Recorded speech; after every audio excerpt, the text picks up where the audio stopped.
Oh! You for the stars. KSI. This shit is so fucking ass. Quit fucking music. Quit that idiot shit. Turn that shit off. Turn that trash ass shit off. Il fut l'un des rois de YouTube. Un titan du divertissement. Aujourd'hui, tout ce qu'il a construit menace de s'effondrer. Arnaque, controverse, ego démesuré, KSI fait face à la plus grande chute de sa carrière. Mais comment l'un des créateurs les plus puissants du monde en est-il arrivé là? KSI, de son vrai nom Olajide Olatunji, était autrefois considéré comme le maître incontesté du trash talk sur YouTube, une icône d'une époque où humour, confiance et ambition se mêlaient parfaitement. Parti d'une simple caméra dans sa chambre, il a gravi les échelons pour atteindre le sommet dont rêvent tous les YouTubeurs, 24 millions d'abonnés, des centaines de millions de vues, surtout, Prime, une marque de boissons énergétiques aujourd'hui estimée à plusieurs milliards. Mais aujourd'hui, l'édifice s'effrite. Ses projets crypto ont été révélés comme des arnaques déguisées. Lunchly, sa collation soi-disant saine, contenait en réalité des ingrédients interdits, et son dernier single a récolté un nombre record de « Je n'aime pas ». Tout désormais pointe vers un homme rongé par l'ego et la cupidité. De légende des réseaux sociaux à symbole de trahison, qu'a réellement perdu KSI dans sa fulgurante ascension. Cette chute marque-t-elle la fin, ou le début d'un chapitre encore plus sombre? Son histoire ressemble pourtant au rêve américain version britannique, un gamin de 8 ans qui a transformé sa passion du gaming en carrière mondiale. En 2009, il publie sa première vidéo YouTube, des extraits hilarants de FIFA et Call of Duty. Son débit rapide, sa voix insolente et son humour cinglant le propulsent immédiatement au rang de star du web. Très vite, il façonne une image extravertie, confiante et étonnamment authentique.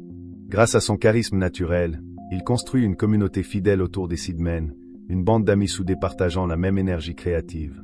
Leurs défis, leurs vlogs et leurs blagues explosent en millions de vues, transformant les Seedmen d'un simple groupe de potes en véritable empire du divertissement. Pour leurs fans, KSI était plus qu'un membre, il était le moteur, l'étincelle, la force qui donnait le ton. Et YouTube n'était que le début. Après avoir dominé la plateforme, KSI s'est lancé dans la musique, la boxe, les affaires et a marqué chacun de ses univers. Albums dans les charts, combats à gros enjeux, partenariats internationaux, tout indiquait qu'il était plus qu'un YouTuber, un phénomène culturel. Avec plus de 40 millions d'abonnés cumulés, plus de 10 milliards de vues et des revenus annuels estimés à 25 millions de dollars, il semblait inarrêtable. Partout où il passait, il atteignait les sommets. Mais derrière les projecteurs, les fissures s'élargissaient, nourries par un ego devenu incontrôlable. La plus grande fissure apparaît après son combat contre Tommy Fury en novembre 2023, une défaite qui ne fut pas seulement sportive, mais une révélation brutale de son déni absolu. Avant d'affronter Tommy Fury, fils du légendaire boxeur Mike Tyson, KSI n'était pas seulement confiant, il flirtait avec l'arrogance. Il promettait « Je vais mettre Fury KO en 3 rounds ». Une phrase devenue virale, répétée partout, symbole de sa confiance démesurée. Dans ses interviews et ses vlogs backstage, KSI se comportait comme s'il allait dominer la boxe professionnelle. Une attitude qui divisa sa communauté. Certains saluaient son audace, d'autres déploraient son ego. Et le jour du combat, la réalité l'a frappé de plein fouet. Devant plus de 20 000 spectateurs à Manchester et 1,3 million de viewers en ligne, KSI attaque avec une énergie explosive. Mais Fury joue dans une autre catégorie, calme, précis, méthodique. Très vite, il prend le dessus. KSI perd le rythme, ses coups deviennent désordonnés, imprécis. À la dernière reprise, son visage est tuméfié, son souffle court, tandis que Fury reste froid et dominateur. Quand l'arbitre annonce la victoire de Fury au point, c'est un poignard dans l'image d'invincibilité que KSI avait construit depuis des années. Et pire encore, au lieu d'accepter sa défaite, KSI agit comme si le monde entier l'avait trahi. After that robbery, it's a robbery, bro. How many jabs did he land? How many jabs did you land? You didn't get hardly any shots off. And you got a point off as well. I'll tell you one thing. He can land 2 right hands around, but I was pushing the pace, I was throwing the shots, and I was the one put with You weren't landing. C'est du vol, mec, hurle-t-il lors de la conférence de presse d'après-combat, accusant les arbitres de partialité et répétant qu'il était, selon lui, le véritable vainqueur. J'imposais le rythme. Et puis, c'est bien de savoir que mon combat sera le plus important de la carrière de Tommy Fury, lâche-t-il avec un rictus amer, espérant sauver la face en dénigrant son adversaire. Mais au lieu de susciter le soutien, ses propos ne font qu'empirer son cas. Sur les réseaux, l'incendie est immédiat, le hashtag KSI Robbery devient une moquerie, rapidement remplacé par #KSIEgo. Les fans, eux, oscillent entre déception et colère. Ce qui les choque, ce n'est pas la défaite, mais son incapacité totale à l'accepter. Un fan de longue date résume la frustration générale. J'ai toujours été fan de KSI. Je voulais qu'il gagne. Mais après avoir vu sa réaction, je suis presque soulagé qu'il ait perdu. Le commentaire se propage comme une traînée de poudre, reflétant l'exaspération de dizaines de milliers de personnes. Les sections commentaires de ces vidéos d'après-combat sont envahies de piques. Ton ego est plus gros que ton talent. Accepte et arrête de faire le clown. On t'a déjà vu perdre, mais jamais perdre la tête comme ça. Les chaînes d'analyse de boxe, les vidéos humoristiques, et même certains youtubeurs autrefois alliés se retournent contre lui, ridiculisant ses réactions. Résultat, hémorragie d'abonnés. Ces vidéos liées à la boxe chutent de plus de 30% en audience par rapport à son combat précédent. Mais malgré les signaux alarmants, KSI persiste. Après une semaine de silence, il publie enfin une vidéo réaction, mais au lieu d'apaiser les tensions, il s'y moque de la colère du public et continue d'affirmer sa victoire. Pas d'excuses. Pas d'introspection. Seulement un ego démesuré cherchant à masquer une peur viscérale de l'échec. Cette réponse ne répare rien, elle alimente encore plus la haine. Dès lors, c'est la chute libre. Les galas de boxe amateurs l'ignorent, les professionnels le voient désormais comme un personnage de cirque plus qu'un combattant sérieux. Le combat contre Fury, censé être l'apogée de sa carrière, devient un tournant fatal, transformant KSI de héros du web en symbole d'arrogance et d'illusion. Son image ne se fissure plus, elle s'effondre. Refusant de reconnaître sa défaite, KSI se tourne vers des manœuvres financières risquées, laissant la cupidité prendre le dessus. Les failles dans son personnage public se creusent encore, le conduisant vers le monde des crypto-monnaies, qu'il croit pouvoir manipuler grâce à sa notoriété colossale. En 2021, au moment où les cryptos explosent, Bitcoin au-delà des $60 000, micro-token attirant les jeunes, KSI saisit l'occasion. Avec 24 millions d'abonnés, il voit les cryptos comme plus qu'une tendance, un moyen de transformer son influence en argent. Au début, il joue l'investisseur sérieux, brandissant prime comme preuve de ses talents d'entrepreneur. Puis, rapidement, il change de stratégie, il passe de la boxe et de la musique à la promotion agressive de cryptos douteuses sur X. Avec une posture rassurante, presque fraternelle, il partage des astuces pour devenir riche rapidement, donnant à ses fans l'impression d'être guidé par quelqu'un qui sait ce qu'il fait. Grâce à son audience, un simple tweet de lui peut faire exploser le prix d'un token. Le 15 mars 2022, il publie « X4 reprend, Hodl Gang ». En une heure, le token grimpe de 40%. Des millions de followers se ruent pour acheter. En juin 2023, il tweetait sur Super et Earn, faisant bondir Earn de 15%. Une autre fois, il annonce qu'une crypto-monnaie obscure est sur le point d'exploser, faisant grimper le prix de 80% en 15 minutes. En réalité, c'était du pur pump and dump. Car juste après les flambées, KSI vend discrètement. $850 000 de X4 3 jours plus tard. $174 000 d'Earn 6 heures après son tweet. $25 000 d'un token inconnu en 15 minutes. Et quand les prix s'effondrent, ce sont ses fans qui paient. La majorité sont des jeunes de 18 à 20 ans, qui débutent à peine dans l'investissement. Ils croient que si KSI, ou le type qui a construit une fortune depuis sa chambre, dit qu'un coin est solide, c'est une opportunité. Certains investissent leurs premières économies.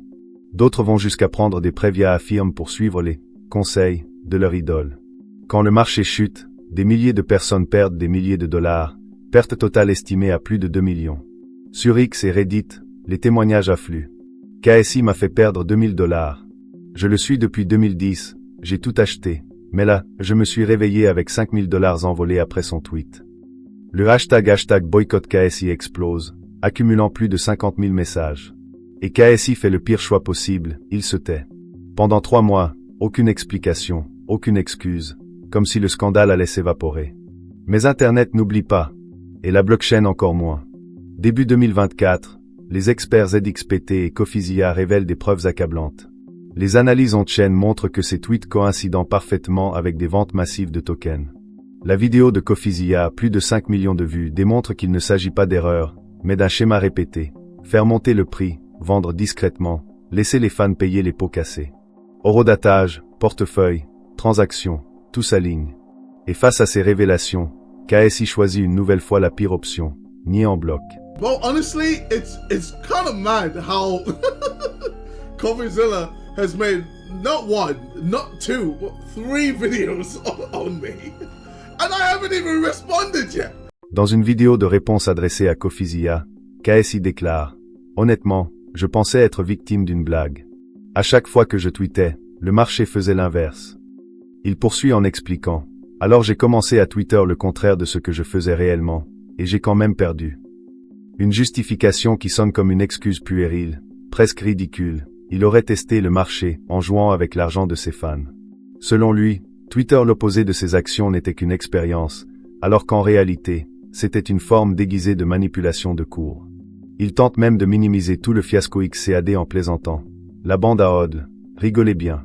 J'ai seulement vendu une partie de mes bénéfices pour les réinvestir dans Luna, je pensais faire encore plus de profit. Comme si le simple fait de réinvestir effaçait toute responsabilité morale.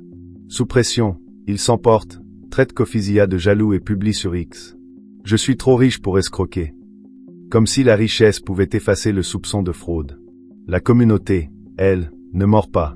Les commentaires sous la vidéo de Kofizia explosent. Je t'ai fait confiance pour mon premier investissement, maintenant je suis ruiné. Et toi, tu t'en sors encore plus riche. Des centaines de messages de fans blessés, trahis, déçus. Les conséquences sont immédiates. Des plateformes majeures comme Binance bannissent les publicités associées à KSI. La SEC ouvre une enquête préliminaire pour manipulation de marché. Prime Hydration accuse une chute de 10% des ventes en 2 semaines. En 7 jours, KSI perd plus de 500 000 abonnés. Son image de modèle inspirant, celle d'un enfant parti de rien pour devenir un titan du web, s'effondre brutalement, laissant derrière elle un goût amer et une immense déception.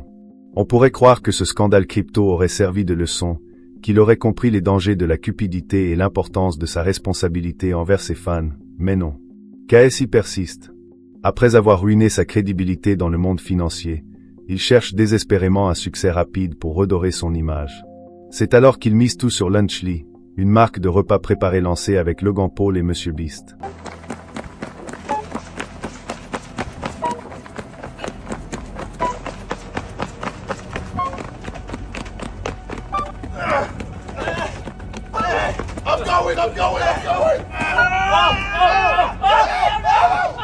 Lancé en 2024, Lunchly était présenté comme une alternative saine au Lunchable, pensée pour les enfants et les jeunes fans qui voyaient KSI comme une véritable idole sur YouTube. La campagne marketing était partout, des TikTok hyper colorés, des enfants rayonnant avec leur sandwich jambon-fromage, et le post de KSI sur X affirmant « Enfin un vrai déjeuner.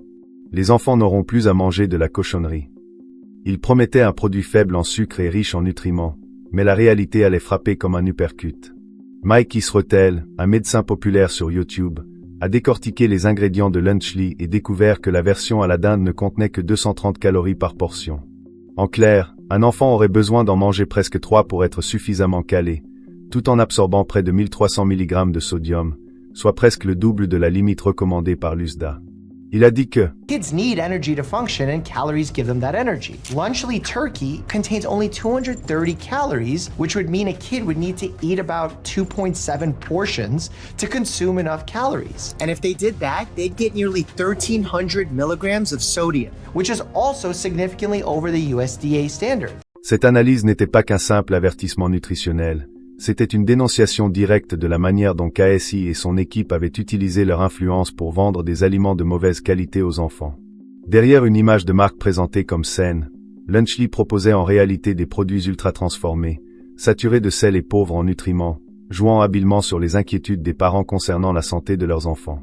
Des milliers de familles, faisant aveuglément confiance à KSI, ont acheté ces repas, pour finalement découvrir qu'elles donnaient à leurs enfants des aliments surchargés en sodium, associés à des risques comme l'hypertension ou l'obésité. L'ironie est cruelle, KSI avait lui-même critiqué la malbouffe dans certaines de ses anciennes vidéos, dénonçant les pièges de la restauration rapide. Et pourtant, aujourd'hui, c'était lui qui commercialisait des produits décriés, déguisés sous une fausse promesse de repas équilibrés. Ces publicités extravagantes, dont celle où il danse avec MrBeast en criant « que des ondes positives », n'ont fait qu'attiser davantage la colère. L'une des publicités diffusées sur YouTube a reçu plus de 200 000 « je n'aime pas » en seulement 48 heures. Le commentaire le plus liké déclarait « son ego est devenu incontrôlable. Il vend du poison à des enfants. » Une mère, outrée, écrivait « mon fils adore KSI, alors j'ai acheté ça les yeux fermés. Et maintenant j'apprends que c'est bourré de sel et de gras. C'est répugnant. » Puis est venue la tempête. Les hashtags boycott Lunchley et #LunchleyScam ont explosé sur TikTok et Facebook, cumulant plus de 100 000 publications et dépassant les 50 millions de vues. Des parents ont partagé des vidéos où ils démontaient les repas Lunchley, les qualifiant de déchets emballés dans du papier aluminium. Même Dan TDM, pourtant connu pour ses contenus familiaux et bienveillants, a publié une vidéo cinglante qui a dépassé les 10 millions de vues. Les commentaires étaient sans appel. KSI se moque complètement des enfants. Tout ce qui l'intéresse, c'est l'argent. Mais au lieu de reconnaître ses erreurs, KSI a réagi comme à son habitude, en se posant en victime et en contre-attaquant. Dans un podcast, il a lâché « Les gens nous détestent ». Puis il a ajouté « Les gens détestent Logan Paul, ok? Ils détestent Monsieur Beast. Et ils me détestent aussi. » I'm not seeing people going crazy towards them on Twitter. You know why? I've realized why. It's because people just hate us. People just hate us. People hate Logan Paul, okay? They hate Mr. Beast and they hate me. Lors d'une diffusion en direct, il a exploité à fond le mythe du succès malgré la haine, qualifiant ses détracteurs de simples attaques personnelles. Les excuses étaient malhonnêtes et bâclées, présentant les inquiétudes légitimes des parents comme un complot jaloux. Une fois de plus, KSI a parié sur sa notoriété pour échapper à toute responsabilité. Le public n'était pas dupe. Sa vidéo de réponse a été inondée de commentaires moqueurs tels que « Son ego est plus gros que son front », récoltant des dizaines de milliers de j'aime. La colère a fait place au mépris. Les parents qui laissaient autrefois leurs enfants regarder Seedman, pensant qu'il s'agissait d'un programme sans danger, se sentaient désormais profondément trahis.